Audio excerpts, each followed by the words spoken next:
जय भीम साथियों, कैसे हैं आप सभी लोग। दोस्तों, ये 5 राज्यों में जो चुनाव के नतीजे आए हैं उसमें 3 में बीजेपी बहुत अच्छे नंबरों से जीती है।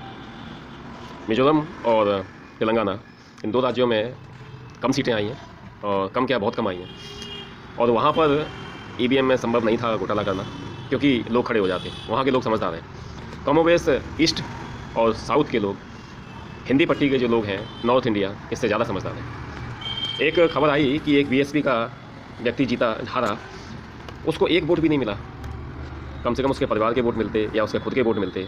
खुद ने उसने अपने आप को तो डाला ही होगा ना वोट, उसका अपना वोट भी नहीं मिला।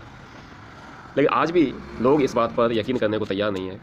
लेकिन आपको ये नहीं पता कि जिन देशों ने ईवीएम का ईजाद किया, अमेरिका है, जापान है, इन देशों में, जर्मनी है, जर्मनी में एक बार चुनाव हुए थे, शायद एक स्टेट के हुए थे, उसके बाद से ईवीएम बैन कर दिया गया। इसी तरह से और देशों में भी, सभी देशों में बैन है, केवल भारत को छोड़कर। और 2 कंट्री और हैं, उनका नाम ध्यान से उतर रहा है। इन 2 कंट्री में ईवीएम से चुनाव होते हैं, इसके अलावा कहीं नहीं होती। और सबसे ज़्यादा घोटाले भी यहीं होते हैं। भारत में जो हो रहा है, अब कहने वाले कि पहले मतपेटी में स्याही डाल देते थे, फलाना डाल देते थे, लेकिन वो परसेंटेज इतना नहीं था कि उससे पूरा चुनाव प्रभावित हो जाए, मात्र 2-5%। लेकिन 2-5% ईवीएम इसमें 100% हो सकता है। कोई भी इलेक्ट्रॉनिक डिवाइस लो, उसमें एक सॉफ्टवेयर होता है, उस सॉफ्टवेयर में चेंज कर दो। मोबाइल है, आजकल ऐसी सॉफ्टवेयर, ऐसी चीज़ें आ गई हैं कि आपका लैपटॉप, आप इंडिया में बैठे हो, दिल्ली में बैठे हो, और अमेरिका से बैठा हुआ व्यक्ति उस सॉफ्टवेयर की मदद से आपके लैपटॉप में कुछ भी कर सकता है, कोई काम कर सकता है, उसको एक्सेस कर सकता है। तो क्या ईवीएम जैसी चीज़ में नहीं हो सकता कुछ भी? एक आई थी कि वीवीपैट की जो पर्चियाँ निकलती हैं उनको गिना जाएगा।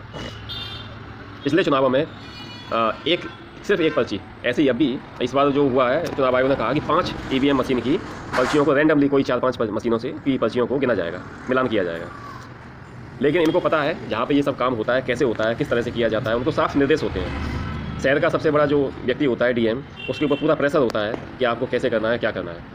आप देख लीजिए मध्य प्रदेश में बालाघाट में, वहाँ का जो डीएम था वो स्ट्रॉन्ग रूम में बैठा था, उसका फोटो स्ट्रॉन्ग रूम में बाकायदा बैठा हुआ आया, और उसके साथ कई लोग थे और कई घंटे वो वहाँ रहा। क्या किया हुआ?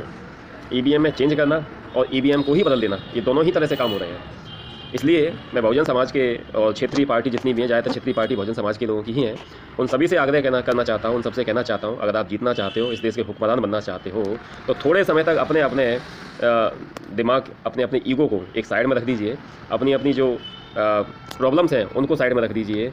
अपने जो लालच है उनको साइड में रख दीजिए और एक बार मिलकर चुनाव लड़ दो, बगैर कांग्रेस और बगैर भाजपा के। क्योंकि भाजपा और कांग्रेस जो है ये पैसे वाली पार्टियां हैं, और जो जनता का जनाधार है, जनाधार वाली पार्टियां क्षेत्रीय पार्टियां ही हैं। मायावती हो, इधर लालू प्रसाद हो, इधर चंद्रशेखर हो, या समाजवादी पार्टी हो, इन सब की रैलियों में लाखों लोगों की भीड़ आना इस बात का साफ संकेत है कि जनाधार इन पार्टियों के पास ही है। लेकिन जनाधार होने के बावजूद भी 1-1, 2-2 सीटें लाना या बिल्कुल भी ना लाना, ये कैसे संभव हो रहा है? क्या चीज़ हो रही है? तो दोस्तों, ईवीएम को नकारा नहीं जा सकता। कुछ पार्टियां, मतलब कुछ रेवड़ियाँ दे दी जाती हैं आपको कि चलो ठीक है, जो हमारे काम के राज्य नहीं है उनको ले लो। जो काम के राज्य हैं, जो बहुत ज़्यादा इंपॉर्टेंट है, सोचिए अगर भाजपा मिजोरम में या तेलंगाना में जीत जाती है और बाकी ये हिंदी पट्टी के राज्य है ना, ये बड़े बड़े राज्य हैं, एमपी, राजस्थान, छत्तीसगढ़, इनको हार जाती तो क्या होता?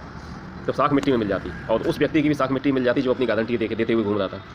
तो यहाँ पे जीतना जरूरी है। इनको सारा कुछ पता है, कहाँ पर जीतना है, कहाँ पर क्या करना है, किससे हमें फ़ायदा मिलेगा। यहाँ पर सीटें ज़्यादा है, और सीटें ज़्यादा होने से एमएलए ये तो बन गए, अब एमएलसी भी इन सीटों की वजह से एमएलसी भी बहुत सारे बनेंगे। तो ये चीज़ होता है।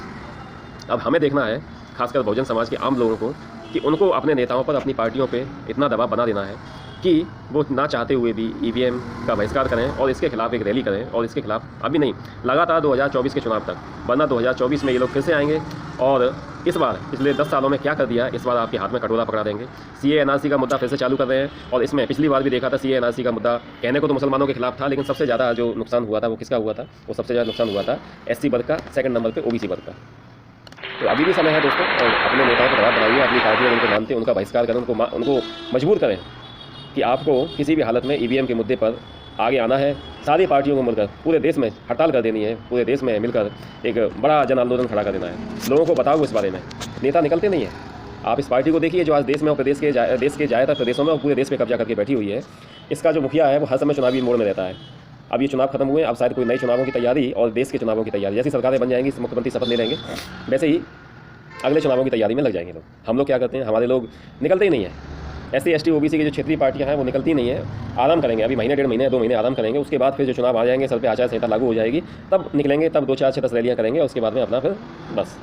इससे कहाँ जीतेंगे? आपका बूथ मैनेजमेंट का क्या है? आपके बूथों पे आदमी नहीं रहते, लोग नहीं रहते वहाँ पे बुलाने वाले, वहाँ पर कोई ऐसा व्यक्ति नहीं रहता जिससे आम आदमी आए अपनी वोटर लिस्ट या मैं नाम खोज ले और भी चीज़ें वोट बनवाए। ये लोग वोट बनवाते हैं, वोटों में नाम देखते हैं कि हाँ साहब किन के नाम है, क्या है, कैसे है, ये सब चीज़ें देखते हैं और करवाते हैं। और आप क्या करते हैं, आप शांत बैठ जाते हैं। अब आप आराम से छुट्टी पे चले जाएँ, कोई विदेश भाग जाएगा, कोई कहीं चला जाएगा, कोई मसाज करना चला जाएगा, कोई अपने कहीं और। लेकिन बूथ लेवल तक आपकी जो पकड़ है ना वो मजबूत होनी चाहिए। माननीय काशीराम जी थे तो उन्होंने बूथ लेवल तक एक बड़ा सिस्टम स्ट्रक्चर खड़ा कर दिया था और उस ज़माने में बसपा जीती थी और बसपा जीतती थी। अब क्या हो गया, बसपा के अलावा सपा, रालोद, ये जितनी भी पार्टियां हैं, एएसपी, बीएसपी, जितनी भी पार्टियां हैं, सारी पार्टियों का यही हाल है। चुनाव के समय में जाग जाते हैं, थोड़ा बहुत कर लेते हैं, उसके बाद में नहीं। आपको सीखना है तो उस व्यक्ति से सीखो जो 24 आवर चुनावी मोड में रहता है। उसको केवल प्राइम मिनिस्टर बना रहना है और व्यवस्थाएं अपने कब्जे में रखनी है। और देश की जो धन संपत्ति है ये बेची जा रही है, इसमें नुकसान किसका है? नुकसान आप लोगों का ही है। आप लोग अभी भी नहीं चेते, अभी भी नहीं समझ पाए तो नेताओं का कुछ नहीं होगा। आपकी पार्टियां हैं, उन पार्टियों के मुखियाओं का कुछ नहीं होगा कि बड़े लोग हैं, उनके पास इतना पैसा है कि अगर यहाँ दाल नहीं गलेगी तो वो देश छोड़ के विदेश में भाग जाएंगे, अपना जीवन सेटल कर लेंगे। आप क्या करेंगे? आपके पास अभी नौकरी नहीं है, अभी काम नहीं है, आगे क्या होगा? ये सोचने का वक्त है, विचार करने का वक्त है। ये हार गए तो कोई बात नहीं, विधानसभा हार गए, लोकसभा बचा हुआ है। लोकसभा चुनाव 2024 दिसंबर, आज 5 दिसंबर हो गया, ख़त्म होने वाला है।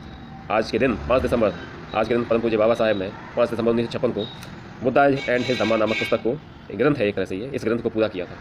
और 6 दिसंबर को अगले दिन उन्होंने रामकृष्ण की पहेलियाँ नामक एक ग्रंथ को और भी तैयार कर लिया था, उसको भी फाइनल रूप दे दिया था और अपने सचिव को बोला था कि 6 दिसंबर को कल सुबह आके तुम इसको प्रिंट करने डाल देना। और वो एक बहुत बड़ी वजह थी कि वो दिन उनका आखिरी था, उस दिन उनको ख़त्म कर दिया गया। स्लो पॉइजन दे दे के उनको ख़त्म कर दिया गया। ऐसे माननीय काशीराम जी थे, उनके साथ भी कोई ना कोई बात की गई है, लेकिन ये सब बातें पता नहीं चल पाती हैं, ये सब चीज़ें निकल नहीं पाती है। राजनीति बहुत बड़ी चीज़ है, बहुत टेढ़ी चीज़ है, बहुत कुछ होता है इसमें। फिलहाल तो यही है कि आप कल परम पूज्य बाबा साहब का आखिरी दिवस था, उनका पुण्यतिथि है। आप सबको जैसे भी आप मनाते हैं उस तरह से आप इस प्रोग्राम को मनाइए। दूसरा संकल्प लीजिए कि कैसे हम बहुजन समाज के लोगों का राज आए। परम पूज्य बाबा साहब ने आपके अंदर एक चिंगारी डाली, आपको एक अच्छा जीवन जीने के लिए प्रेरित किया और आप अच्छा जीवन जी सकें, इसके लिए उन्होंने अपने परिवार का खात्मा कर दिया। एक तरह से अपने परिवार पे ध्यान नहीं दे पाए, नतीजन उनका परिवार बिल्कुल ही ख़त्म सा हो गया। तो ये आपको देखना है कि आपको क्या करना है, आपको कैसे करना है, आपको कैसे। बाबा साहब बोले थे कि जाओ अपने घरों की दीवार पे लिख दो कि तुम इस देश के हुक्मरान हो, तुम इस देश के राजा हो। अभी भी समय नहीं बिकता है, अभी भी गंगा में बहुत पानी नहीं बहा है, बहुत बचा है। उठ जाइए और आज से ही उठ जाओ। 2024 का जो चुनाव है इसमें एक किंग नहीं तो किंग मेकर बन के दिखा दो, अपने नेताओं को मजबूर कर दो। जय हिंद, जय भारत, जय संविधान, जय ज्ञान।